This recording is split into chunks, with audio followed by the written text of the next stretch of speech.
जी अस्सलाम वालेकुम ګرانو کتونکو څنګه د خیر دی دې ټایم کې دا تاسو به ګورئ چې دا جلسه نه ده جي نه جلوس دی او نه څه چاله وټونه موږ ورکوو دا جي موږ ماشاءالله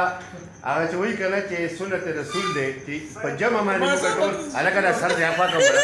په جمع باندې موږ ټول ډوټۍ خورو دي دلته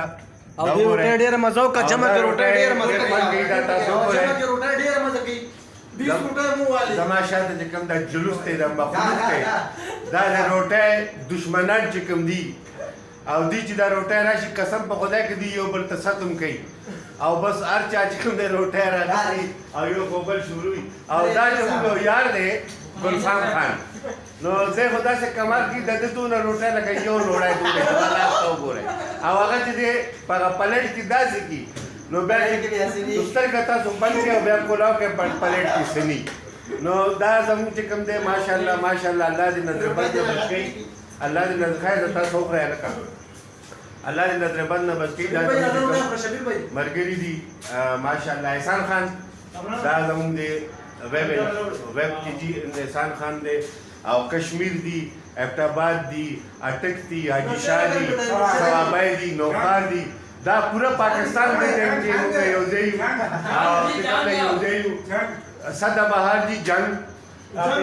حاجي شاه کشمیر نوخار کشمیر ثوابای ګلفام خان نوخار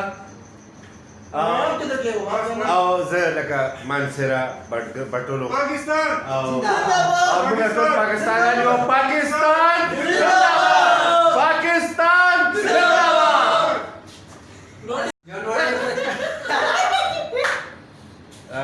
ما جی روټۍ خوړه او دې ظالمانانو مانه روټۍ ختمه کړه هر څه صفا سوتره کړل دا وګورئ نر بچې څنګه پکې لاس وایي دا ثوابیوال دا نوړی و دا وګوره دا د خو ماته د اوبو ساتومونه کو سرفراز ماله بیا هم روټۍ راکړې وه ماشاءالله ډېر مزه وکړه روټۍ جمع کړه روټۍ ډېره مزه کې ټول یو ځای روټۍ سنت طریقه اتفاق میں برکت ہے اتفاق میں برکت ہے اور دا وګوره چې اتفاق برکت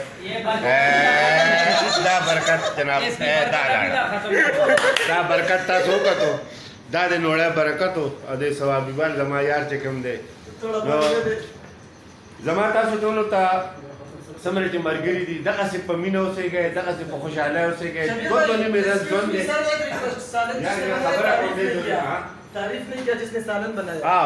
دوی چې کوم دی کړي پکوړه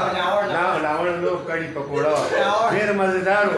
او زما تاسو ټولو ملګرو ته دا خواست دی پښتنو ته خواست دی ټول پاکستانیانو ته دا خواست دی چې دغه شانې په مینه پاتې کېږئ دغه شانې په یو ځای روټۍ خورئ انشاءالله دې کې ثواب به وي برکت به وي او دنیا ته به پته لګي چې پاکستان زنده باد او پاکستانی قوم چې کوم دی هغه ډېر یو زبردست